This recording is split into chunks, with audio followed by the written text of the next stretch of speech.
कार्यक्रम के पूर्ण आयोजक हैं श्री विनोद कुमार, श्रीमती रंजना, डॉक्टर विशाल, डॉक्टर रेशु, डॉक्टर वर्षा, अभिषेक, विकास, विवान, रियाना, अबीद, अबीरा एवं समस्त कोयरा परिवार, बिलासपुर, छत्तीसगढ़। नमो सिद्धाणं नमो आयर्याणं नमो वज्रायाणं नमो लोये सवशापूर्णं। पंच परमेष्टि भगवान की जय हो। आचार्य श्री गुरुवर कुंद कुंद महाराज की जय हो। आचार्य श्री गुरुवर विद्यासागर महाराज की जय हो। परम पूज्य इंद्रियापक मुनि श्री 108 सुधा सागर जी महाराज की जय हो। रामगंज मंडी से शोभित जैन की जिज्ञासा है। परम पूज्य महाराज श्री के चरणों में त्रिवार नमोस्तु। महाराज श्री, मेरी जिज्ञासा है कि इस हुंडा उत्सर्पणी काल के पश्चात जब पुनः उत्सर्पणी युग का प्रारंभ होगा, तब सबसे पहले जो छठे के बाद वाला पांचवा काल होगा, उसका स्वरूप कैसा होगा? इस पंचम काल में मुनि होंगे या नहीं? उस समय कौन से तीर्थंकर का शासन काल होगा? उन्हें कर्मभूमि की व्यवस्थाएं कौन समझाएंगे? कृपया समाधान करने की कृपा करें। हुंडा उत्सर्पणी काल, हाँ, हुंडा उत्सर्पणी काल की जो स्थितियां हैं, वही लगा। हाँ, हाँ, ये लगा। हुंडा उत्सर्प काल की जो स्थितियां हैं वो असंख्यात कल्प काल के बाद ही मात्र आती है। आगे जो उत्सर्पणी काल का पंचम काल आएगा, उसमें भगवान महावीर स्वामी का ही शासन काल होगा। पूज्यवर यतिवैष्णव आचार्य महाराज ने त्रिलोय परिणति के अंदर स्पष्ट उल्लेख किया, जब तक दूसरे तीर्थंकर को केवल ज्ञान नहीं होता है, तब तक पूर्व के तीर्थंकर का ही शासन काल चलता है। जब तक श्री निर्माणनाथ जी भगवान नहीं होंगे, आगे आने वाले जो कौन निर्माणनाथ या महापद्म नाम के जो तीर्थंकर हैं वो नहीं होंगे, तब तक महावीर स्वामी का शासन काल चलेगा। तीसरी बात यह है कि उस पंचम काल में मुनि व्रत होगा या नहीं होगा, इसके संबंध में आगम में कोई चर्चा नहीं की गई, क्योंकि यदि इस पंचम काल जैसी मुनि व्रत की चर्या मानते हैं तो बीच में दो छठे काल आएंगे और छठे काल में पूर्णतः धर्म नाश को प्राप्त हो जाता है, किसी प्रकार का धर्म नहीं रहता। और इसलिए उस पंचम काल के प्रारंभ में धर्म को समझाने वाला कौन होगा, कैसे होगा, इस संबंध में आगम में कोई कथन नहीं किया गया। इतना कथन पूज्यवर नेमिचंद महाराज ने त्रिलोक सार के अंदर लिखा कि पंचम काल का जब अंत रह जाएगा, लगभग 1000 कुछ वर्ष, उस समय 14 कुलकर पुनः होंगे और वे 14 कुलकर आगे की सारी व्यवस्थाओं पर विचार विमर्श करके समाधान करेंगे।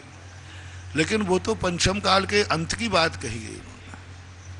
तो अब ऐसी स्थिति में पंचम काल में मुनि व्रत की व्यवस्था क्या बनेगी? हो सकता है उन कुलकरों में से कोई मुनि व्रत का उपदेश दें, वृत्ति का उपदेश दें, और हो सकता है किसी मत के अनुसार पूरे पंचम काल में जो कुलकरों की व्यवस्था हो। तो ये कुछ प्रश्न ऐसे हैं कि उस उत्सर्पणी के आने वाले पंचम काल की व्यवस्था के संबंध में आगम में ज़्यादा कथन नहीं मिलता, संक्षेप में एक संकेत मात्र मिला है, इसलिए अधिक कुछ कहना उचित नहीं होगा। नरियावली से सागर से वास्तविक की जिज्ञासा है। पूज्य गुरुवर के चरणों में त्रिवार नमोस्तु। महाराज जी, मेरी जिज्ञासा है कि श्री राम को वनवास जाना पड़ा क्योंकि राजा दशरथ ने श्रवण कुमार को मारा था। तो महाराज जी, राजा दशरथ को कर्म बंध हुआ पुत्र वियोग का, लेकिन केकई को कौन सा कर्म का उदय हुआ कि उन्होंने राम को वनवास जाने का वरदान मांगा? क्या उन्हें अगले जन्म में पुत्र वियोग होगा?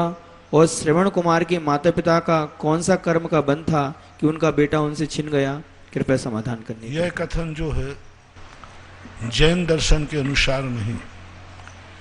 श्रवण कुमार को मारना, श्रवण कुमार के माता पिता द्वारा अभिशाप देना, दशरथ के द्वारा यज्ञ करना और यज्ञ में साक्षात विष्णु का अवतरित होकर वरदान देना और दशरथ के द्वारा विष्णु को ही पुत्र के रूप में याचना करना कि आप ही मेरे पुत्र बने।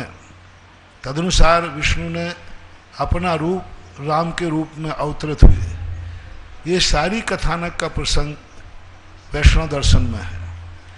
जैन दर्शन में ऐसा कोई भी प्रसंग नहीं दिया गया कि राजा दशरथ ने इस प्रकार के श्रवण कुमार की हत्या की। जैनागम में ये कहीं चर्चा नहीं है।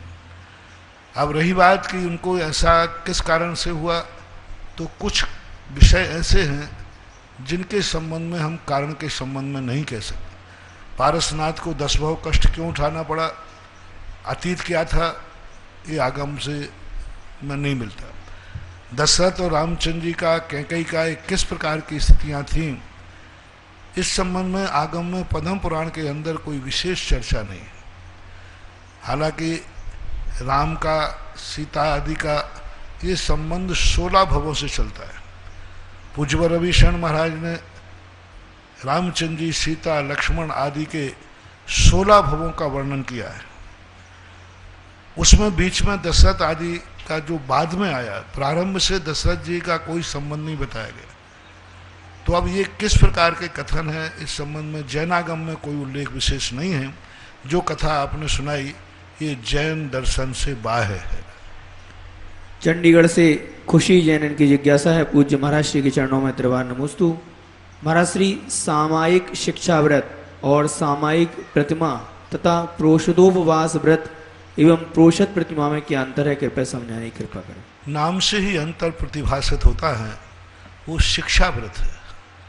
शिक्षा व्रत का अर्थ होता है साधना, अभ्यास, उसकी पहले से अपने आप में शिक्षा लेना। और जब वही व्रत बन जाता है तो वह नियम कानून बन जाता है। किसी भी चीज़ का अभ्यास कर रहा है एक व्यक्ति और एक प्रतियोगिता में भाग ले रहा है। सपोज कीजिए कोटा के अंदर 2 साल व्यक्ति इंजीनियर की कोचिंग कर रहा है। इंजीनियर की कोचिंग करना और इंजीनियर कॉलेज में पढ़ना, दोनों में क्या अंतर है? कोचिंग में वही तैयारी है, वही सब कुछ पढ़ाया जाता है। तो जैसे कोचिंग में व्यक्ति पढ़ता है और एक साक्षात इंजीनियर कॉलेज में पढ़ता है, यही अंतर शिक्षा व्रत में होता है। शिक्षा व्रत में वो शिक्षा देता है, कुचित कदाचित उसमें छूट भी लेता है, कुचित कदाचित उसमें किसी कारणवश कुछ कमी भी लाता है। लेकिन वही जब व्रत बन जाता है, सामायिक शिक्षा व्रत जब कही गई, तो सामायिक शिक्षा व्रत में उन्होंने सर्वार सिद्धिकार ने स्पष्ट उल्लेख किया, दिवस में सामायिक करेगा। कई आचार्यों ने 2 बार सामायिक का उल्लेख किया। पूज्यपाद स्वामी ने दिवस में सामायिक करेगा, यानी उस दिवस से एक सामायिक का उल्लेख निकलता है। यदि सामायिक शिक्षा व्रत है तो वह दिन भर में एक सामायिक तो करेगा ही करेगा। सामान्य प्रचलन में व्रतमाधारियों के लिए आचार्य महाराज लोग 2 सामायिक का कम से कम आदेश देते हैं, तीसरी सामायिक उसकी इच्छा पर छोड़ देते हैं। 2 तो अनिवार्य है। लेकिन जब सामायिक व्रत आता है, सामायिक प्रतिमा आती है, तो पूज्यवर समंत्रभद्र महाराज ने स्पष्ट किया, तीनों संध्याओं में सामायिक करना अनिवार्य है। सुबह भी, दोपहर में भी और शाम को भी, तीनों सामायिक अनिवार्य हो गए, ऐसा मानना चाहिए। इसी प्रकार पुरुषोपवास में, पुरुषोपवास शिक्षा व्रत में है, कुचित कदाचित उसमें वो प्रमाद कर लेगा, कभी कोई परिस्थिति बस उसमें कर लेगा। लेकिन जब व्रत आ जाएगा तो आपको अनिवार्य रूप से प्रोषद करना ही पड़ेगा, कैसी भी परिस्थिति आए। शिक्षा व्रत में यदि किसी दिन प्रोषद छूट जाता है तो उसको प्रायश्चित का भागीदार नहीं होता। लेकिन प्रोषद सामायिक प्रतिमा, प्रोषद प्रतिमा में छूट जाएगा तो चौथी प्रतिमा में, तो फिर वह दोष के अंतर्गत आएगा, अतिचार के अंतर्गत आएगा, ऐसा मानना चाहिए। इसको ऐसे उदाहरण से, एक में शिक्षा है, एक में अनिवार्यता है। रोहिणी दिल्ली से रविंद्र कुमार जैन की जिज्ञासा है। पूज्य महाराज श्री के चरणों में त्रिवार नमोस्तु। महाराज श्री, मैं जानना चाहता हूँ कि मूल नायक भगवान का पूजन प्रतिदिन करना क्या अनिवार्य है, और विधान आदि में भी क्या मूल नायक की पूजन करना अनिवार्य रहता है क्या? कृपया समाधान। ऐसा कोई भी कृति कर्म के अंदर आपके श्रावकों में नहीं लिखा। आपके श्रावकों में इतने लिखा देव पूजा, मूल नायक पूजा नहीं लिखी, देव पूजा लिखा हो। देव पूजा में सारे भगवान आ जाते हैं। सामान्य जो देव पूजा आप लोग करते हैं उसमें सारे भगवान मूल नायक भी आ जाते हैं। फिर भी एक औपचारिकता के नाते मूल नायक का अर्घ्य तो जरूर चढ़ा देना चाहिए। मूल नायक पूजा करना अनिवार्य नहीं है, लेकिन एक औपचारिक के नाते चूंकि मूल नायक हैं तो सारी पूजा करने के बाद मूल नायक का एक अर्घ्य चढ़ा देना चाहिए। और फिर भी यदि आप मूल नायक की पूजा को अलग से करते हैं तो लेकिन देव शायद गुरु की पूजा तो करना ही पड़ेगी। आप कहो कि हम मूल नायक की पूजा करके देव की पूजा मान लें, नहीं। उसमें कितने देव छूट गए, अरहंत छूट गए, सिद्ध छूट गए, कितने देव छूट गए। लाखों लोग पंचम अष्टम 13वें गुणस्थान में लाखों अरहंत बैठे हैं विराजमान, वे सब छूट गए। मुनियों के जो पर्यायवाची नाम दिए उसमें वर्णी आता है। और लोक व्यवहार में क्षुल्लक को लघु मुनि कहा जाता है। लघु मुनि, मुनि में लघु और उत्कृष्ट होते नहीं हैं, लेकिन लघु मुनि के रूप में वर्तमान में प्रचलन में ऐसा कई लोगों ने प्रयोग किया। तो वर्णी का अर्थ है कि मुनि तो नहीं है, लेकिन मुनि के समान चर्या करने वाले को वर्णी शब्द। आज जो वर्तमान में वर्णी शब्द है ये तो आगम की परिभाषा हुई। अब आज वर्तमान में वर्णी एक उपाधि बन गई है। कभी कभी कुछ होते हैं, कुछ महान ऐसे गुणवाचक होते हैं, वो उपाधियां बन जाती। जैसे भट्टारक शब्द था, भट्टारक शब्द अरहंत को बोलते थे, आज भट्टारक एक उपाधि बन गई, एक पद बन गया। तो इसी प्रकार वर्णी शब्द जो है आज इस युग में वर्णी शब्द जो है एक उपाधि। 3-4 वर्णी अभी प्रसिद्ध हुए, एक गणेश प्रसाद वर्णी, सहजानंद वर्णी, एक राजा राम वर्णी जिनकी समाधि नैनागिर के अंदर हुई थी सन 1900 लगभग 82 में, और एक जिनेन्द्र वर्णी। तो ये वर्णी शब्द जो आज लगाया गया ये उपाधि बन के लगाया गया, क्योंकि जिनेन्द्र वर्णी क्षुल्लक दीक्षा में भी नहीं थे।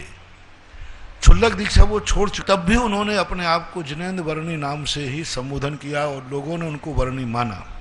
इसलिए वर्तमान में वर्णी शब्द उपाधि रह गया। वैसे शास्त्रों में वर्णी मुनि का नाम है। अमरपाटन से राजीव जैन की जिज्ञासा है। परम पूज्य आराध्य गुरुदेव के चरणों में कोटि कोटि नमन। महाराज श्री, जब जीव को निरंतर कर्म का बंध होता रहता है तो वह मोक्ष कैसे प्राप्त करता है? कृपया समाधान। निरंतर कर्म का बंध होता रहता है ऐसा नहीं है, निरंतर बंध हम करते रहते हैं। होने वाली क्रिया जैन दर्शन में नहीं है। होने वाली क्रिया तो वहां आती है जहां हम प्रमाद से ऊपर उठ जाते हैं। पूज्यवर जयसेन स्वामी ने स्पष्ट उल्लेख किया, करोति, भवति और अस्ति, 6ठे गुण स्थान तक करोति क्रिया की प्रधानता होती है, और सप्तम से लेकर के 10वें तक भवति क्रिया की प्रधानता होती है। वहां कार्य होता है, वो करता नहीं है। कसाय आदि कर्म के उदय हैं, कर्मबंध हो रहा है, वो कर नहीं रहा है। और 10वें गुण स्थान से ऊपर अस्थि क्रिया होती है, वहां मात्र है, ना हो रहा है, ना कर रहा है, और है। 14वें गुण स्थान में जाकर के पूर्णतः अस्थि क्रिया हो जाती, वहां ना कुछ हो रहा है, ना कुछ कर रहा है, मात्र 85 प्रक्रियाओं की सत्ता है। तो प्रमाद गुण स्थान तक जितने कर्म के बंध हैं, ये कर्म के बंध हो नहीं रहे हैं, कर्म का बंध करता है। अद्वशाय भाव, अनद्वशाय भाव, नाना प्रकार के विकल्पों के द्वारा कर्म बंध करता है। स्पष्ट पूर्व पर अमृत चंद्र सूरी महाराज ने लिखा कि जिस दिन चाहे उस दिन ये कर्मों का बंध स्वयं रोक सकता है। क्रोधादि भावों को अपने आप रोकना है, निर्वर्तमान होना है, अपने आप होना है। अपने आप का अर्थ स्वयं को करना है। कोई ऐसा कंट्रोल रूम नहीं है जहाँ से तुम्हारे कर्मों को रोक दिया जाए। जिस दिन तुम चाहो उसी दिन कर्म रुक सकते हैं, बशर्ते आपको प्रमाद प्रत्यय, मिथ्या, अविरति, प्रमाद, ये तीन प्रत्यय एक ऐसे प्रत्यय हैं जिनको हमारे हाथ में हमें रोकना है। कसाय दो प्रकार की है, एक हम रोकने लायक कसाय है और एक हम रोकेंगे नहीं, वो अपने आप रुकेगी। लेकिन मिथ्यात, अवृत्ति, प्रमाद, ये तीन प्रत्यय कभी अपने आप नहीं रुकते, कभी अपने आप नहीं रुकते। इनको हमें रोकना है। कसाय के दो रूप हैं, एक रोकने लायक भी है, लेकिन एक मंद कसाय जो संजनन आदि श्रेणी में भी चलती है, उसे हमें रोकना नहीं पड़ता, वो अपने आप रुक जाती है। और योग जो है यह हमारे लिए कुछ एक सीमा तक रोकना पड़ता है, बाद में हमें रोकना नहीं पड़ता, वो रुक जाता है। वियोगस्य अनायि परिणामातिन्नि मोहजुत्तस्य मिच्छत्तम अन्नानम अविरत भावे जोगे। पूज्यवर कुंदकुंज स्वामी प्रवचन सार की गाथा है कि मिच्छत्तम अन्नानम अविरत भावे जोगे। जो अनादिकाल से जो मिथ्यात की दिशा पड़ी है, मिथ्यात से, अज्ञान भाव से, अविरत भाव से, प्रमाद आदि भावों से, तो हमारे लिए कर्म का बंध हो नहीं रहा है, हम कर रहे हैं। जिस दिन करना छोड़ दोगे कर्म बंध रुक जाएगा। अब ये बात अलग है कि आप कहो महाराज जी पुराने कर्म उदय में आते हैं, तो ये पुराने कर्म के कर्ता हम ही तो हैं। एक चाबी, पहले एक घड़ी चलती थी गोल, अलार्म वाली। अलार्म वाली घड़ी में वो 4 बजे बजा और आपको उसी समय बहुत नींद आ रही थी, तो आपको घड़ी पे बहुत गुस्सा आता है, अलार्म क्यों बजा। कई बार तो उस पर जोर से हाथ पटक देते और बड़ा चिड़चिड़ापन आता है, ये अलार्म क्यों बजा अभी तक। अरे भाई वो अलार्म बजा है कि तुमने भरा था। हमने भरा था वो तो हमें खबर नहीं है, बजा तो हमें क्रोध आ रहा है। बस कर्मों की महानुभाव यही स्थिति है कि ये कर्म के अलार्म हमने भरे हैं, और जब वे उदय में आते तो हमें चिड़चिड़ापन आता है, हमें गुस्सा आता है, क्रोध आता है। ये कर्म कहाँ के उदय में आ रहा है, मैं क्या करूं महाराज, ये कर्म परेशान कर रहा है। अरे भाई इन कर्म का अलार्म भरा किसने, हमने खुद भरा। लेकिन नींद में, बेहोशी में, मदहोशी में, मोहिनी कर्म के प्रभाव में व्यक्ति ये तो जानता है कि अलार्म क्यों बज रहा है, लेकिन ये नहीं जानता कि अलार्म मैंने ही भरा है। कोटा से निशा जैन इनकी जिज्ञासा है, पूज्य महाराज श्री के चरणों में नमोस्तु। महाराज श्री जिज्ञासा है कि 5वें और 6वें गुणस्थान में आर्त और रौद्र ध्यानों का वर्णन है, और 5वें और 6ठे गुणस्थान में पीत पद्म शुक्लेशाएं कही गई हैं, तो क्या महाराज श्री आर्त और रौद्र ध्यान शुक्लेशाओं में भी होते हैं क्या, कृपया समाधान। आर्त और रौद्र ध्यान 5वें गुणस्थान तक ही होता है, 6ठे गुणस्थान में रौद्र ध्यान नहीं होता। आर्त ध्यान में भी निदान नाम का रौद्र ध्यान 5म तक ही होता है, 6ठे गुणस्थान में 3 आर्त ध्यान होते हैं, और शुक्लेशाओं के साथ में ध्यानों का कोई संबंध नहीं है। शुक्लेशा के साथ भी आर्त रौद्र ध्यान होते हैं। 9वें ग्रेविक में अभव्य मिथ्या दृष्टि जीव है, क्योंकि वह प्रथम गुणस्थान में है। प्रथम गुणस्थान में सदा आर्त रौद्र ध्यान ही होते हैं, धर्म ध्यान तो होता नहीं, और परम शुक्लेशा है, और ध्यान 2 ही है, आर्त रौद्र ध्यान। स्वाध्याय कर रहा है, पूरे 31 सागर तक तत्व की चर्चा कर रहा है, लेकिन फिर भी उसका ध्यान रौद्र ध्यान ही माना गया, आर्त ध्यान ही माना गया। ये 2 ध्यान ही माने गए परम शुक्लेशा के साथ। और द्वादशांग का पाठी है, द्वादशांग का पाठी है, द्वादशांग का ज्ञाता है, पूरे द्वादशांग का ज्ञान है, फिर भी उसका आर्त रौद्र ध्यान। कितनी बड़ी विचित्रता, कहाँ द्वादशांग का ज्ञान, पूरे द्वादशांग, और पूरे 31 सागर तक कोई राग द्वेष नहीं, कोई विषय कषाय नहीं, कुछ नहीं, परम शुक्लेशा में लीन रहता है, फिर भी उनके ध्यान आर्त रौद्र ध्यान ही होता है। अब लेश्या से आर्त रौद्र ध्यान को मत तोलिए। लेश्या मिथ्या दृष्टि को भी होती है, सम्यक दृष्टि को भी होती है। सम्यक दृष्टि की कृष्ण लेश्या होकर के भी धर्म ध्यान है, और मिथ्या दृष्टि का शुक्ल लेश्या होकर के भी आर्त रौद्र ध्यान। इसलिए लेश्याओं से ध्यान का कोई संबंध नहीं। 6ठे गुण स्थान में भली शुभ लेश्याएं कही हैं, लेकिन वहाँ आर्त रौद्र ध्यान होने में इसमें कोई बाधा नहीं हो सकता है। कई आचार्य 6ठे गुण स्थान में षडपी 6 लेश्याएं भी मानते हैं, हालांकि वह प्रसंग सभी आचार्यों को मान्य नहीं है, क्योंकि कई आचार्य स्पष्ट उल्लेख करते हैं कि जो वृत्ति हैं प्रतिमाधारी पंचम गुण स्थान से शुभ लेश्याएं ही होती हैं। यह कथन ज़्यादा प्रभावमान है। अधिकतर प्रभावमान आचार्यों ने इसे ही ग्रहण किया। कुछ प्रकीर्णन रूप से षड लेश्याओं का वर्णन भी, जैसे अकलंक स्वामी, पूज्यवर पूज्यपाल स्वामी टीकाओं में इस प्रकार का कुछ उल्लेख करते हैं। 12 राजस्थान से इंजीनियर पंकज पाटनी, इनकी जिज्ञासा है, पूज्य महाराज श्री के चरणों में त्रिवार नमोस्तु। महाराज श्री, स्वोपयोग की भूमिका कब बनती है और वह किस गुण स्थान तक रहती है, कृपया समाधान करें। पूज्यवर जयसेन स्वामी ने शुभ उपयोग को चौथे गुण स्थान से लेकर के और सप्तम गुण स्थान तक कहा है। दोनों चौथे से लेकर, क्योंकि चौथे गुण स्थान से अशुभ उपयोग नहीं होता। उन्होंने व्याख्या की तारतम्य रूप से अशुभ उपयोग पहला, दूसरा, तीसरा गुण स्थान तारतम्य रूप से, चौथे से चौथा, पांचवा, छठा तक समान रूप से शुभ उपयोग कहा। सप्तम गुण स्थान के उन्होंने दो भाग किए, शुभ उपयोग भी है और शुद्ध उपयोग भी है, और उसके ऊपर जाकर के शुद्ध उपयोग होता है। इसलिए चौथे से लेकर सप्तम तक शुभ उपयोग मानना चाहिए। अजमेर से शकुंतला देवी, इनकी जिज्ञासा है, पूज्य महाराज श्री के चरणों में नमोस्तु। महाराज श्री, पृथकत्व वितर्क विचार नाम के प्रथम शुक्ल ध्यान में जो अर्थ व्यंजन और योग की पलटन होती है, वह बुद्धिपूर्वक होती है या अबुद्धिपूर्वक? यदि अबुद्धिपूर्वक होती है तो उनका उपयोग एकाग्र कैसे होता होगा? ध्यान का विषय परिवर्तन होगा तो उपयोग भी परिवर्तन तो होगा, कृपया समाधान करनी कृपा। पृथकत्व वितर्क विचार नाम का जो ध्यान है, यह ध्यान जो है 10वें गुण स्थान तक चलता है, 8वें गुण स्थान से शुरू होता है। ये पूज्यवर उमा स्वामी की मान्यता अनुसार 8वें से लेकर 10वें तक प्रथम शुक्ल ध्यान है, पृथकत्व वितर्क विचार नाम का।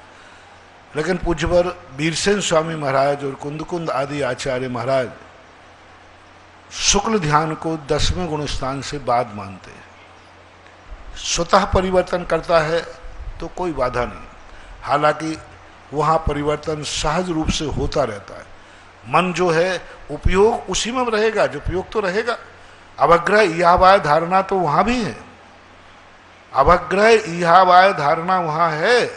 जैसे ही वो अर्थ से अर्थांतर होंगे तो पुनः उसका जो अर्थ आएगा, पदार्थ आएगा, जो व्यंजन, जैसे क अके का ध्यान कर रहे, खा पे पहुँचे तो खा का फिर अवग्रह इहावाय धारणा होगी, मति ज्ञान होगा।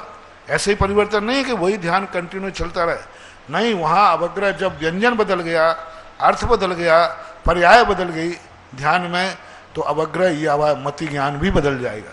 मति ज्ञान से मति ज्ञान भी होता है, ये बात अलग है।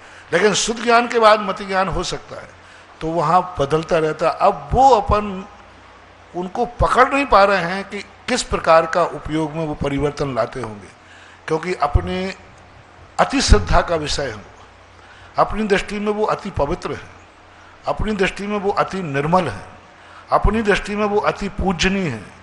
तो हम उनको इतना दुस्साहस करने का नहीं हो रहे कि उनका मन भी चंचल है। लेकिन सिद्धांत जो होता है वो इस बात पर कभी दया नहीं करता, वो सीधा 9वें 10वें गुण स्थान को कसाई संज्ञा का प्रयोग करते। 10वें गुण स्थान के कसाई कितने, 9वें गुण स्थान में कसाई कितने।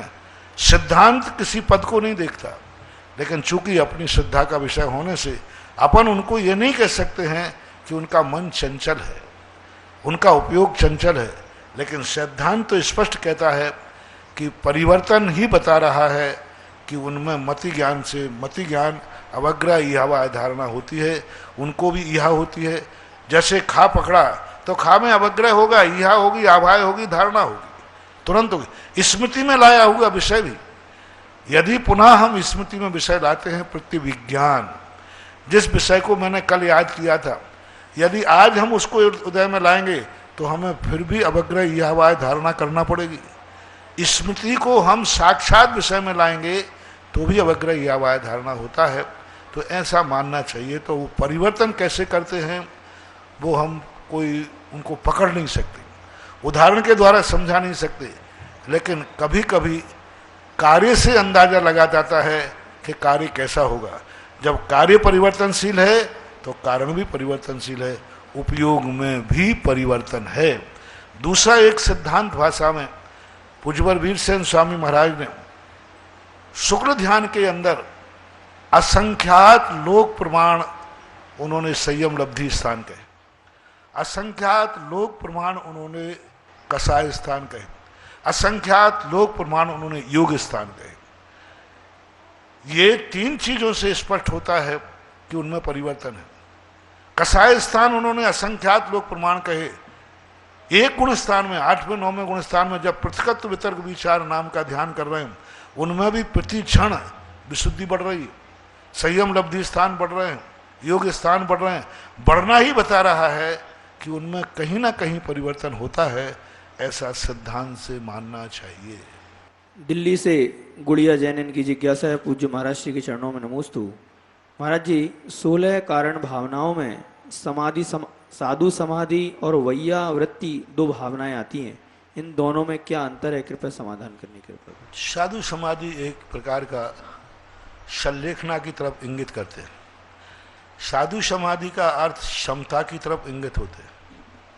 क्षमता, समाधि के 2 रूप होते हैं, एक तो संलेखना के समय रूढ़ अर्थ आता है समाधि के अर्थ में, और समाधि का व्युत्पत्ति अर्थ है क्षमता भाव। वो अभी भी हम समाधि में लीन हो सकते हैं। ध्यान में बैठना, क्षमता भाव में रहना समाधि है, लेकिन रूढ़ अर्थ वर्तमान में समाधि का अर्थ संलेखना भी लिया जाता है। वैयावृत्ति में अर्थ क्षमता नहीं है। वैयावृत्ति में अर्थ है सामने वाले के कष्ट का निवारण, वृत्ति का, पात्र का। वैयावृत्ति के संबंध में स्पष्ट रूप से किनकी वैयावृत्ति करना, पूज्यवर उमा स्वामी महाराज ने सारे के सारे उत्तम पात्र को लिया है। उत्तम पात्र को शैक्ष, ग्लान, आचार्य, उपाध्याय, साधु, जब 12 तपों का वर्णन किया उन्होंने, और 12 तपों में जब वैयावृत्ति का वर्णन आया तो उन्होंने वैयावृत्ति में सारे के सारे मुनिराज लिए, आचार्य, उपाध्याय, शैक्ष, ग्लान आदि सब। अंत में एक मनोज्ञ को शब्द को रखा। मनोज्ञ शब्द की व्याख्याएं 2 प्रकार से हुई। पहली व्याख्या हुई मनोज्ञ यानी लोकप्रिय, जनप्रिय, जो सबके लिए धर्म की प्रभावना करता है लौकिक लोगों से। लौकिक जन जिनको मानते हैं उनको मनोज्ञ कहा गया। दूसरे आचार्यों ने कि जो व्रती बनने के योग्य हैं, जो मुनि बनना चाहते हैं, जो व्रत लेना चाहते हैं लेकिन किसी कारणवश नहीं ले पा रहे हैं, तो उनकी उस परेशानी को दूर कर देने का नाम भी मनोज्ञ वैयावृत्ति है। इसलिए वैयावृत्ति का शब्द और समाधि का अंतर बहुत है। समाधि का अर्थ है सहन करना, सहिष्णु होना, और वैयावृत्ति का अर्थ है उस कष्ट को दूर करना, अलग करना, ये अंतर। श्रेया जैन इंदौर से इनकी एक जिज्ञासा है, पूज्य महाराज श्री के चरणों में नमोस्तु। महाराज श्री, अपने अपने कर्म का फल सबको मिलता है। महाराज जी, पार्श्वनाथ जी ने कोई जन्म में कमट के जीव के साथ 5 भाव तक प्राणघाती बैर किया होगा। कहते हैं कि पार्श्वनाथ का एक तरफा बैर चला। महाराज जी, फिर यहाँ कर्म सिद्धांत का क्या मतलब? और पंचम काल में कमट जैसा क्रूर परिणाम जीव भी किसी के एक तरफा बैर बन सकता है क्या? कृपया समाधान। हमने प्रारंभ के एक प्रश्न में भी यही जवाब दिया था कि कुछ वर्णन ऐसे हैं कि मिलते नहीं, लेकिन कार्य को देख के अंदाज लगाया जाता है कि कारण जरूर है। पारसनाथ ने तो खुटाए कोई ना कोई कर्म जरूर उन्होंने कर्म कमट के साथ है, अब उसका उल्लेख नहीं मिलता है, ये बात अलग है। दूसरी व्याख्या जो एक पक्षी बैर कहते हैं, तो हमारे यहाँ ये सिद्धांत भी है, कोई जरूर नहीं कि अतीत का बैर हो। पारसनाथ भगवान का कर्म का उदय तो निश्चित है, लेकिन कमट का ही बैर हो ऐसा नियम नहीं। कमट ने नई शुरुआत की हो। हमें जब कष्ट, पारसनाथ को कष्ट मिल रहा है, ये तो तय है कि पारसनाथ ने कोई ना कोई कर्म किया, इसमें कोई संदेह नहीं। लेकिन कमट के साथ ही कर्म किया हो ऐसा कर्म सिद्धांत नहीं। जैसे इसके लिए हम उदाहरण देते हैं आपको कि आप जा रहे हैं और किवाड़ की चौखट से आपका सिर फूट गया, तो आपने चौखट के साथ क्या कर्म किया था? वो तो अचेतन है। क्या आपने चौखट को तोड़ा था इसलिए कर्म मिला? अचेतन से भी चोट लगती है। तो वहां ये मानना चाहिए कि जिसका सिर फूटा है उसका तो कर्म का उदय निश्चित है, लेकिन चौखट के साथ कोई बैर भाव है ऐसा नहीं है।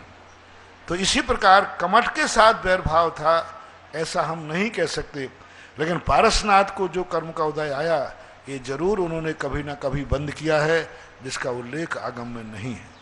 परम पूज्य संत शिरोमणि आचार्य गुरुवर श्री विद्यासागर जी महामुनिराज के आज्ञानुवर्ती परम प्रभावक शिष्य मुनि पुंगव श्री निर्यापक श्रमण श्री सुधा सागर जी महाराज के मुखारविंद से होने वाले ऑनलाइन जिज्ञासा, इस जिज्ञासा समाधान के कार्यक्रम में अपनी अपनी जिज्ञासाएं भेजने वाले, देखने वाले, सुनने वाले सभी दर्शकों, सभी भक्तों की ओर से पूज्य मुनि श्री के चरणों में बारंबार नमोस्तु नमोस्तु नमोस्तु।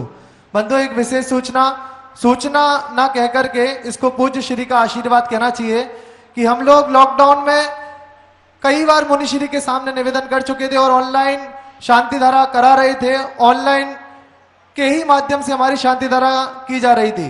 परंतु पूज्य श्री ने आज हम सभी को आशीर्वाद दिया है कि जो लोग भी शांति धारा करना चाहते हैं, जिनकी भी इच्छा है कि क्षेत्र पर आकर के और चमलेश्वर पार्श्वनाथ भगवान की शांति धारा करें, अब वो लोग शांति धारा के लिए, मात्र केवल शांति धारा के लिए क्षेत्र पर आ सकते हैं और पूज्य श्री के मुखारविंद से शांति धारा कर पुण्यार्जन प्राप्त कर सकते हैं। बंधुओं, 27 तारीख को जो अलौकिक अद्वितीय शिलान्यास हम सभी के मध्य में होने जा रहा है, उसमें महाकलश, महाध्वजा, नंद्यावर्त कलश, ध्वज सहित आदि आदि विराजमान होना है। हमारे पास स्थान बहुत सीमित है, अनेक स्थान तो भर चुके हैं, कुछ अभी शेष रह गए हैं। जिस किसी महानुभावों के भाव बन रहे हो, शीघ्र अतिशीघ्र क्षेत्र कमेटी से संपर्क करें और अपना अपना नाम अंकित करावें। आइए चलते हैं ऑनलाइन जिज्ञासा रिकॉर्डिंग के माध्यम से। जिन श्रुत रहस्य उद्घाटक परम पूज्य निर्यापक श्रमण के चरणों में कोटि कोटि वंदन। मुनिश्री, एक जिज्ञासा है कि बंध 4 प्रकार के होते हैं: प्रकृति बंध, स्थिति बंध, अनुभाग बंध और प्रदेश बंध। तो जिसमें आचार्य भगवंत स्थिति बंध के लिए एक विवरण करते कि कसाय के माध्यम से स्थिति बंध और अनुभाग बंध होता है, और आचार्य भगवंत कह रहे हैं कि स्थिति बंध 3 आयु को छोड़ करके सभी कर्मों की स्थिति अशुभ होती है, जबकि अनुभाग बंध में उन्होंने जो प्रशस्त प्रकृतियां हैं उनका अनुभाग बंध प्रशस्त होता है और अशुभ प्रकृतियों का अनुभाग बंध अप्रशस्त होता है। अब यहाँ पर एक प्रसंग है कि एक ही कषाय है, एक ही समय में स्थिति भी डल रही है और अनुभाग बंध भी हो रहा है। तो ऐसी कैसी कषाय कि स्थिति को तो अशुभ कर रहा है और अनुभाग बंध को प्रशस्त कर रहा है। जैसे कि तीर्थंकर प्रकृति का बंध किया तो तीर्थंकर प्रकृति की स्थिति तो अशुभ है और तीर्थंकर प्रकृति का अनुभाग बंध शुभ है। तो ये कैसे घटित होगा, प्रशस्त होगा, कैसे घटित होगा? उज्ज्वल स्वामी महाराज ने स्थिति और अनुभाग के संबंध में चर्चा करते हुए धवला की 12वीं पुस्तक में लिखा कि जब व्यक्ति कोई भी कसाय का करता है, कोई भी कर्म बनता है, तो स्थिति बंद कोई भी नहीं चाहता, तुरंत फल चाहता है। और स्थिति का अर्थ होता है रोकना, रुकना। तो रुकना और रोकने वाली बात को कोई पसंद नहीं करता। अनुभाग बंध के इसलिए 2 भेद हैं कि अनुभाग बंध अनुभव में आता है, तत्क्षण अनुभव में आता है। जिस समय वह उदय में आता है उस समय उसको आनंद की अनुभूति होती है और दुख की भी अनुभूति होती है। स्थिति की सुख की अनुभूति नहीं होती, दुख की अनुभूति होती है। जो भी चीज किसी भी चीज की स्थिति बनती है तो उसमें उस व्यक्ति के लिए कोई ऐसा भाव नहीं होता, क्योंकि वो रोकता है हमें। इसलिए स्थिति बंध को, सभी कर्मों की स्थिति बंधों को अशुभ कहा। आयु बंध में 3 को शुभ इसलिए कहा कि हर व्यक्ति अधिक समय तक जीना चाहता है, कोई मरना नहीं चाहता। हर व्यक्ति आयु कर्म को, कोई भी व्यक्ति हो, नारकी, त्रियंच और देव, मनुष्य, नारकी मरना चाहता है, हमेशा मरना चाहता है, वो जीना ही नहीं चाहता। इसलिए आयु कर्म की स्थिति, वहां अनुभाग बंध की चर्चा नहीं की। आयु कर्म के अनुभाग में पुण्य और पाप की चर्चा नहीं की, वहां मात्र आयु कर्म की चर्चा की कि आयु कर्म की स्थिति नारकियों के लिए तो अशुभ है और देव, मनुष्य, त्रियंचों के लिए शुभ है, क्योंकि ये जीना चाहते, मरना नहीं चाहते। अन्य कर्मों की स्थिति में जो है वो तुरंत अधिक से अधिक भोगना चाहते। साता कर्म का उदय आएगा तो व्यक्ति ये नहीं चाहते कि थोड़ा थोड़ा मिले, नहीं, जितनी साता है इसी समय मिल जाए, इसी समय मिलना चाहिए। तो हर कर्म को व्यक्ति अधिक से अधिक प्रेजेंट समय में भोगना चाहता है, अधिक से अधिक आनंद और सुख की अनुभूति उसी समय में लेना चाहता है। वो ये नहीं कहता नहीं थोड़ा आनंद अभी लूंगा, थोड़ा कल लूंगा, थोड़ा परसों लूंगा। वो तो कहता है कि नहीं, जितना आनंद आना है, सुख मिलना है, इसी क्षण मिलना चाहिए। इसलिए अनुभाग तो शुभ है और अशुभ भी है। दुख के लिए भी यही चाहता है कि दुख जो है जितने जल्दी खत्म हो जाए उतना अच्छा है। दुख की तो स्थिति कोई चाहता ही नहीं। तो ऐसा, लेकिन आयु कर्म को इसलिए स्थिति बंद में छोड़ दिया कि स्थिति बंद आयु का, 3 आयु का अशुभ नहीं होता, शुभ होता है। और अन्य कर्मों की स्थिति इसलिए अशुभ है।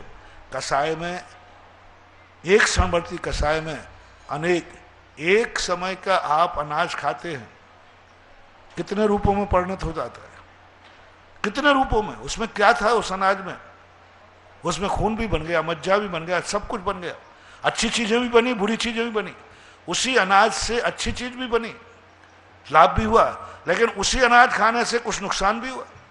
दवाई खाते हैं, दवाई खाने से कुछ लाभ भी होता है, कुछ नुकसान भी होता है। दवाई एक ही है, एक ही क्वालिटी की दवाई है, एक ही प्रकार का अनाज है, कुछ अंशों में लाभ है, कुछ अंशों में नुकसान होता है।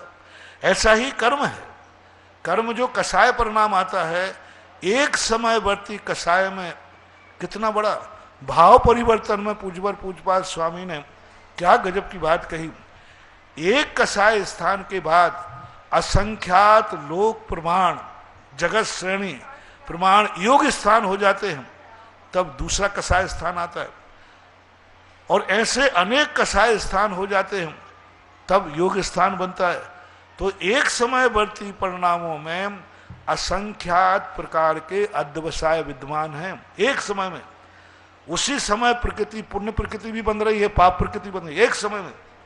एक समयवर्ती परिणाम में पुण्य प्रकृति भी बन रही है और पाप प्रकृति भी बन रही है।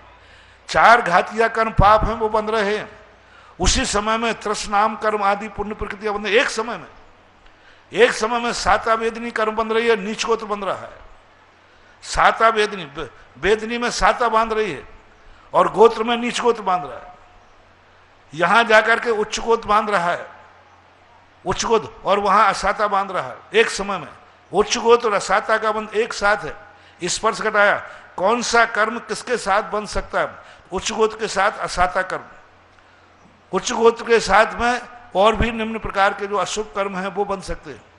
तो इस प्रकार के कर्मों के बंध की व्याख्या है। इनमें कोई एक समयवर्त में पूज्यवर अकलंग स्वामी ने राजवार्तिक में उदाहरण दिया कि एक अग्नि लकड़ी को जलाती है, भोजन को पकाती है, अंधकार को भगाती है। एक समयवर्ती लकड़ी जल रही है तो लकड़ी को जला के भस्म कर रही है, नाश कर रही है। उधर भोजन को पका रही है, तंदूर को, और उधर अंधकार को भगा रही है। अंधकार को भगाना शुभ मान रहे हैं और भात का पकना शुभ मान रहे हैं, लकड़ी का जलना अशुभ मान रहे हैं। तो एक कारण से अनेक कार्य देखे जाते हैं, ऐसा न्याय है, दर्शन है। बंधुओं, एक अति महत्वपूर्ण सोचना, आज यह विशाल, अतिशयकारी और अपने आप में अद्वितीय महिमा को लिए हुए यह जो देश नोदय अतिशय क्षेत्र आज संपूर्ण विश्व के सामने अपनी अटल छाप, अटल छवि छोड़ रहा है। इस क्षेत्र के दर्शन करने के लिए आज लाखों लोग, करोड़ों लोग लालायित हो रहे हैं। पर उन्हीं दर्शनों में कई मुनि, कई आरिकाएं और कई व्रती श्रावक और श्राविकाएं भी ऐसे हैं जो इस क्षेत्र के दर्शन करने के लिए आना चाहते हैं, आएंगे और निश्चित रूप से इस क्षेत्र के अतिशयकारी दर्शन करेंगे। जब मुनि, आरिका, श्रावक, श्राविका, व्रती श्रावक आदि इस क्षेत्र पर आएंगे तो उनके आने पर उनके लिए कुएं के जल आदि की व्यवस्था करना भी उतना ही आवश्यक होगा जितना इस क्षेत्र पर अन्य सभी गतिविधियां आवश्यक हैं। तो उनके लिए कुएं के जल की व्यवस्था प्रदान करने के लिए एक कुआं, जो भी महानुभाव, जो भी पुण्यार्जक को, जो भी श्रेष्ठी हो, जो चाहे कि जो भी इस क्षेत्र पर श्रावक, श्राविका, व्रती, मुनि, आरिका इस क्षेत्र पर पधारेंगे वो मेरे ही कुएं के जल को ग्रहण करेंगे। तो वह 15 कलश के माध्यम से एक कुएं की राशि यहां पर प्रदान कर सकता है। अपनी अपनी स्वीकृति वहीं से आप हमारे पास तक पहुंचा सकते हैं। वह कुआं 20 बाय 125 फीट, लगभग 20 फुट चौड़ा और 125 फुट गहरा वह कुआं होगा जिससे संपूर्ण क्षेत्र में पानी की पूर्ति हो जाएगी। तो ऐसा कोई अगर श्रावक हो, कोई श्रेष्ठी हो जो ये चाहे, जो ये सोचे कि कुएं की पूर्ति, पानी की पूर्ति तो मैं ही करूंगा, वे अपना नाम हमारे पास क्षेत्र कमेटी के पास पहुंचा सकते हैं। आइए अगली जिज्ञासा के रूप में अमोलक जी गोधा, मांडलगढ़। गुरुदेव, आपकी प्रेरणा एवं आशीर्वाद से 3000 वर्षों से उपेक्षित भूमि एक नया जीवन प्राप्त करने जा रही हैं। उस भूमि पर आपके निर्देशन में, आपके मंगल आशीष से जो नंद्याव्रत की स्थापना होनी है, उस नंद्याव्रत में 3 तरह के कलश और ध्वज स्थापित होंगे। नंद्याव्रत शाश्वत अविनाशी ध्वज कलश, कुंभ कलश और मांगलिक कलश, इन तीनों के स्थापनकर्ताओं को क्या क्या लाभ मिलेगा, ऐसी सभी लोगों की जिज्ञासा है। कृपया समाधान करें। कल भी मैंने बताया था कि ये चीज वह है जो आपको पारसमणि का रूप देती है। पारसमणि स्वयं सोना नहीं है, लेकिन जिसे छूती है वो सोना बन जाता है। उससे भी बड़ी चीज होती है एक ऐसी चीज जो स्वयं अपने आप में पवित्र होती है और जिसे छू लेती है वह पवित्र हो जाता है। वह सम्मेद शिखर की माटी, जो माटी अपने आप में अनंत तीर्थंकरों के द्वारा शाश्वत अविनाशी है। अनंत काल से वहाँ से तीर्थंकर मोक्ष गए हैं, मुनि मोक्ष गए हैं और जाएंगे। ऐसी भूमि के द्वारा न जाने कैसी पवित्रता उसमें होती है, लाखों हजारों वर्ष के बाद भी आज भी पावन है। उसी माटी को स्थापित करके इन नए तीर्थों को जागृत किया जाता है। दीपक कभी सुता नहीं जलता, दीपक में जलने की योग्यता है लेकिन सुता प्रकट होने की नहीं है। कोई भी दीपक आज तक बिना निमित्त के नहीं जला। जलेगा, अनंत काल तक जल सकता है, लेकिन जलेगा कोई ना कोई निमित्त मिलेगा और वो निमित्त स्वयं का नहीं होगा। कभी भी दीपक अपनी स्वयं अपनी अग्नि को प्रज्वलित नहीं कर सकता। कोई भी कितने प्रकार के दीपक होते हैं मूल रूप से, और वो दीपक के लिए कोई ना कोई ज्योति चाहिए। मात्र एक दीपक होता था जिसे रत्न दीप बोलते थे, जो अपनी ज्योति स्वयं लेके आता था।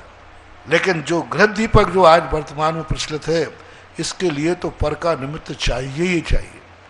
तो आज जो क्षेत्र बन रहे हैं, अपने आप में ये क्षेत्र जो है, इनकी भूमि को जागृत करने के लिए इन कुंभों की, वे महाकुंभ जो स्थापित किया जाएगा, पंचध्वज, ये शाश्वत अविनाशी उस सम्मेद शिखर की माटी के ऊपर स्थापित होगा, जिस माटी की एनर्जी क्षेत्र पर तो बिखेरेंगे और उसके माध्यम से, ध्वज के माध्यम से जो हवाएं उससे टकराएंगी और वो हवाएं जहाँ तक जाएंगी वहाँ तक उनकी पावन करने की शक्ति होती है।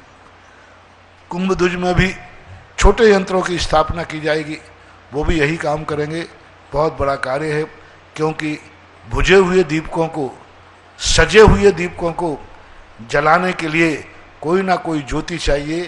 तो इस 27 तारीख को चौलेश्वर की उस भूमि को जागृत करने के लिए वो ज्योति लाई गई है, जो इस बुझी हुई दीप ज्योति को जगाएगी, प्रज्वलित करेगी। जय हो, जय हो, जय हो। आइए अगली जिज्ञासा के रूप में ब्रह्मचारी बिमलेश जी दीदी, दर्शनी। जय बोलो पंच परम परमेष्टि भगवान की जय। महाराज जी के चरणों में नमन करते हैं। कुंद स्वामी ने तीसरी गाथा के अंतर्गत यत्र निश्चय गौ समो सवत्त सुंदरो लोए, उन्होंने समय की परिभाषा करते हुए कहा है, जिसका जिसके साथ एकत्व होता है, निश्चय से वही समय है और वो सभी पदार्थों में घटित होता है। तो फिर दूसरी गाथा में कुंद स्वामी ने समय को 2 प्रकार से विभाजित किया है, स्व समय और पर समय। तो सभी पदार्थ जब समय है तो पर समय का अर्थ कुंद स्वामी क्या कहना चाहते हैं, ये जिज्ञासा है। यत्र निश्चय गो समूह सवत्त सुंदरो लोये, जो एकत्व भक्त रूप सुंदर है, वो सबसे सुंदर रूप कहा। एकत्व भक्त का अर्थ है सबके अलग अपने अस्तित्व को पहचानना। स्पष्ट रूप से है कि दुनिया में सभी जीव सामान्य होते हैं, लेकिन असाधारण पहचान को अनुभव में लाना। अस्थि, अस्तित्व, वस्तुत्व आदि जो सभी गुण सभी द्रव्यों में पाए जाते हैं। लेकिन एकत्व जीव में कौन सा असाधारण गुण है? वो है चेतना, वो है ज्ञाता दृष्टापना, वो है ज्ञायकपना। तो कुंद भगवान ने उस ज्ञायकपने को असाधारण पकड़ा, बाकी सबको छोड़ दिया, कोई चर्चा नहीं की। ज्ञायकपना जो असाधारण गुण है, जो अन्य द्रव्यों में नहीं पाया जाता, वह ज्ञायकपने को सम्य से निकाल के अलग लाओ। अलग का अर्थ है नहीं कि सबसे अलग हो जाओ, अलग का अर्थ है कि इन सम्य से ऐसी कौन सी शक्ति है जो अन्य सभी द्रव्यों में नहीं पाई जाती, तो वो है ज्ञायक शक्ति। उस ज्ञायक शक्ति को एकत्व का नाम से संबोधन किया। एकत्व मात्र वो एक में है, जो लक्षण अन्य में न पाया जाए एक में पाया जाए, उसका नाम है एकत्व। सब द्रव्यों से अलग हो जाना, इसका नाम एकत्व नहीं है। एकत्व का अर्थ है वह असाधारण गुण को पकड़ो जो किसी अन्य द्रव्य में नहीं पाया जाए, मात्र एक में पाया जाए। ऐसा ज्ञायक स्वभाव जो अन्य 6-5 द्रव्यों में नहीं पाया जाता, जीव में पाया जाता, उस ज्ञायक भाव के स्वभाव को स्थित करने के लिए उन्होंने 2 भेद किए। क्योंकि ज्ञायक भाव तो सबके पास विद्यमान है, लेकिन एक शराब के नशे में होने से वो ज्ञायक भाव को भूल गया, और एक शराब के नशे में न होने से ज्ञायक भाव को पहचान रहा है। तो उन्होंने स्पष्ट कहा आगे जाकर के, जो रत्नत्रय में स्थित है। कितनी बड़ी बात कही। लोग पता नहीं क्या समझते हैं, इतना सतलाचार फैल गया कि स्व समय स्व समय। स्पष्ट कह रहे स्व समय क्या है? सम्यक दर्शन ज्ञान चारित्र में जो स्थित है वो स्व समय है, वही समय सार है। पुद्गल कम प्रदेशम ठिए, जो पुद्गल भाव में स्थित यानी औदैक भाव, पुद्गल प्रदेशों में स्थित अर्थ है औदैक भाव। औदैक भाव का अर्थ है जैसा निमित्त मिला वैसे परिणाम कर लिए। जैसा निमित्त मिला, दुश्मन आया द्वेष कर लिया, अपना व्यक्ति आया राग कर लिया, इष्ट वस्तु आई राग हो गया, अनिष्ट आया द्वेष हो गया। ये सब पुद्गल कर्म प्रदेशों है। अंतिम जिज्ञासा के रूप में ब्रह्मचारी सुनीता दीदी सागर। मुनि श्री निर्यापक सुधा सागर महाराज जी के चरणों में त्रकाल कोटि सा नमोस्तु। महाराज श्री जी, मेरा प्रश्न है, नरकों में असंख्या सम्यक दृष्टि जीव हैं, वहाँ पर आस्तिक अनुकंपा प्रशम भाव के मात्मक रहते हैं, और महाराज जी पर का निमित्त पाकर ज्ञायकपना कैसे घटित होगा? सम्यक दृष्टि की बात नहीं की, मैंने रत्नत्रयधारी की बात कही। सम्यक दृष्टि एक जानता है। देखो हमारे यहाँ आचार्य ने बहुत अच्छी व्याख्या दी। वह एकत्व भक्त के 3 रूप, एक श्रद्धा रूप, एक ज्ञान रूप और एक अनुभव रूप। तो श्रद्धा रूप जो क्रिया है, श्रद्धा में वस्तु स्वरूप ऐसा ही है, ऐसी श्रद्धा करने वाला अविरत सम्यक दृष्टि है। वो ज्ञायक स्वरूप पर श्रद्धा करता है कि आत्मा का स्वभाव ज्ञायक दृष्टि है, ऐसा ही है, ऐसा करता है। जानने वाला कहता है वो जान रहा है कि ऐसा कैसे है, क्योंकि अन्य द्रव्यों में नहीं पाया जाता। सम्यक दृष्टि जानता नहीं है, सम्यक दर्शन के माध्यम से वो कहता है आत्मा का ज्ञायक स्वभाव है, बस है। गुरु ने कहा है, शास्त्र में कहा है। ज्ञानी क्या कहेगा?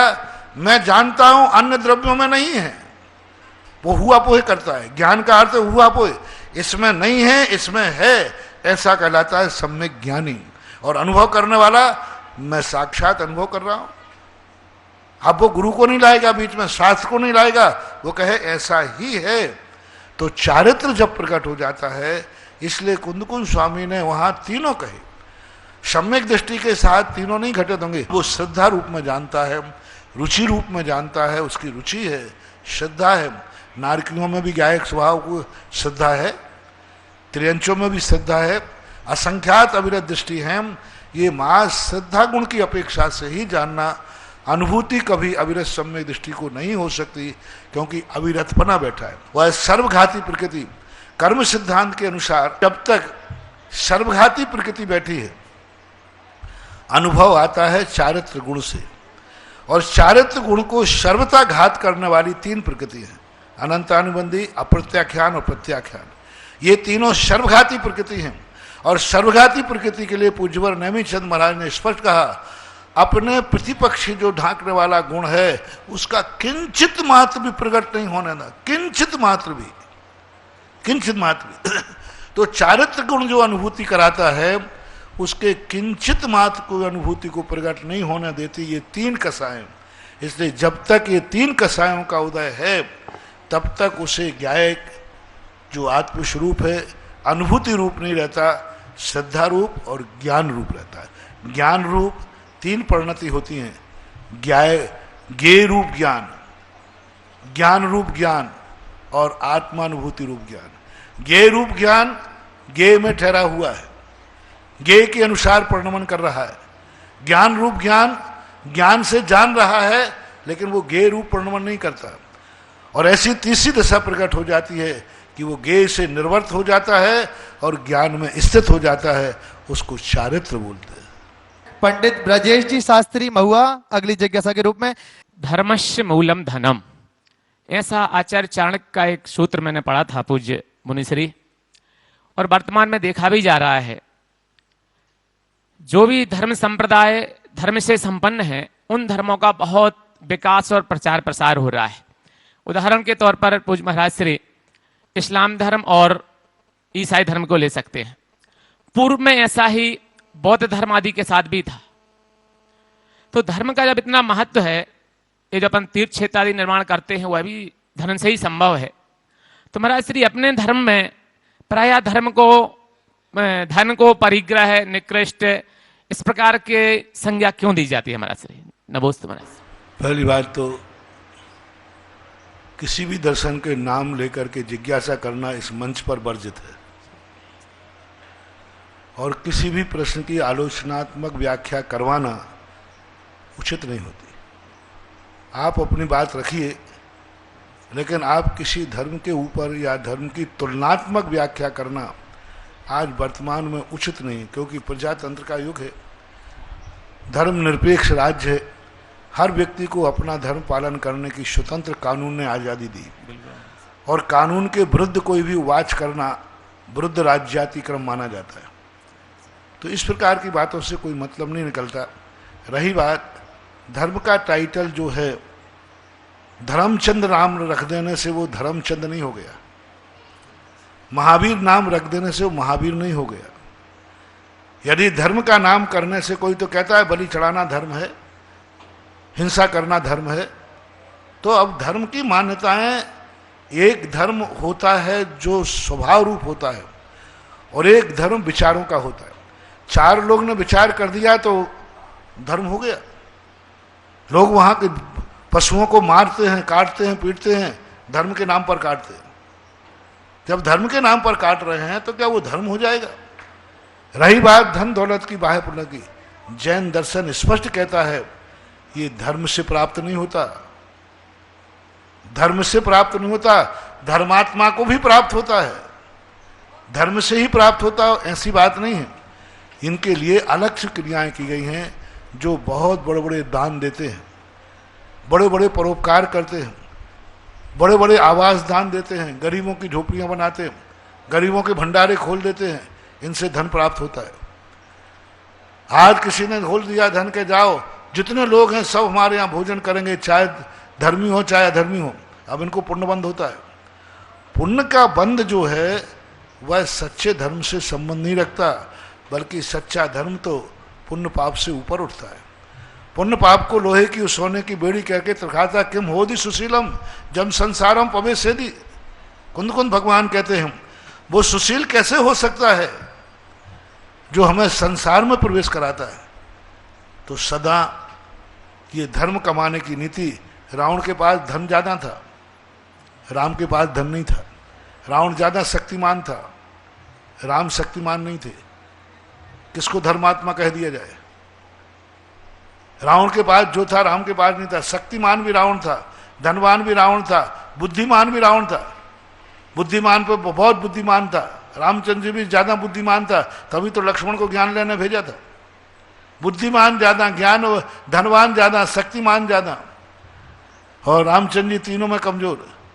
लेकिन आज मंदिर किसके बन रहा है? दशहरा मैदान में कौन जल रहा है? इसी से अंदाज लगाइए, क्योंकि बाह्य परिग्रह जो है उसके पुण्य बंध का अलग कारण है और मोक्ष मार्ग के कारण अलग हैं, ऐसा मान। अगली जिज्ञासा के रूप में रेखा देवी जी जैन महुआ। महाराज जी, मेरी जिज्ञासा यह है कि स्वाध्याय में आता है कि महापुरुषों को और मुनिराजों को जो विद्या और सिद्धियां प्राप्त होती हैं वो क्या होती हैं, जीव होती हैं या अजीव होती है? रिद्धियां अलग होती हैं, सिद्धियां अलग होती हैं। रिद्धियां का अर्थ होता है आत्मा के गुणों का विशेष आविर्भूत होना। उनमें देवताओं का कहीं हाथ नहीं होता, उनको वो आत्मा में से ही प्रकट होती है। शुद्ध ज्ञानावरणी कर्म और मति ज्ञानावरणी कर्म के क्षयोपशम से विशेष रूप की रिद्धियां प्राप्त होती है। कुछ रिद्धियां जो हैं अन्य गुणों के प्रकट होने से होती है, अपने आत्मा के गुणों की हैं, यानी वे सब सजीव होती हैं। चैतन्य आत्मा से जो भी प्रकट होता है उनको असाधारण गुण होने के कारण जीव संज्ञा ही प्राप्त है। रही बात विद्याओं की, तो विद्याओं का अर्थ होता है देवता। देवताओं का नाम विद्या होता है, यानी जितनी सिद्धियां और विद्याएं होती हैं सब सजीव होती हैं, अजीब कोई सिद्धि नहीं होती। आइए अगली जिज्ञासा पुनः रिकॉर्डिंग के माध्यम से। हमारे आराध्य गुरुदेव के श्री चरणों में रानू बड़जात्या मुंबई परिवार का बारंबार नमोस्तु नमोस्तु नमोस्तु। हे गुरुवर, आने वाली मोक्ष सप्तमी को कई कन्याओं का 7वां उपवास होगा, अतः उसका सम्यक उद्यापन किस प्रकार करना चाहिए, किस विधि से करना चाहिए, कृपया इस जिज्ञासा का समाधान करें। उद्यापन उसी किताब में लिखा है भाई, जहाँ मुकुट सप्तमी आपने व्रत लिया था उसी में सब व्रतों के उद्यापन लिखे रहते। प्रत्येक व्रत का उद्यापन अलग अलग होता है। सामान्य रूप से उद्यापन विधि यह है कि जो व्रत आपने किए हैं उस उद्यापन के दिन वह व्रत करें, और जो पूजा पाठ आपने की है उसको बड़े रूप में विधान का रूप लेकर करें, और कुछ ना कुछ मंदिरों में पात्र को दान दें। अब हर व्रत में दान अलग अलग लिखा है, कहीं संख्या दान लिखा है, कहीं कुछ छत्र दान लिखा है, कहीं उपकरण दान लिखा है। तो इस प्रकार का उस कथा के अंतर्गत जो रहता है उसके अनुसार ही करना चाहिए। उद्यापन का अर्थ होता है प्रभावना करना, ऐसा उद्यापन करना कि तुम्हारे व्रत को देखकर दूसरे के व्रत लेने का भाव हो जाए, यह वास्तविक उद्यापन है। इस कार्यक्रम के पुण्य आयोजक हैं श्री विनोद कुमार, श्रीमती रंजना, डॉक्टर विशाल, डॉक्टर रेशु, डॉक्टर वर्षा, अभिषेक, विकास, विवान, रियाना, अबीद, अबीरा एवं समस्त कोयला परिवार, बिलासपुर, छत्तीसगढ़।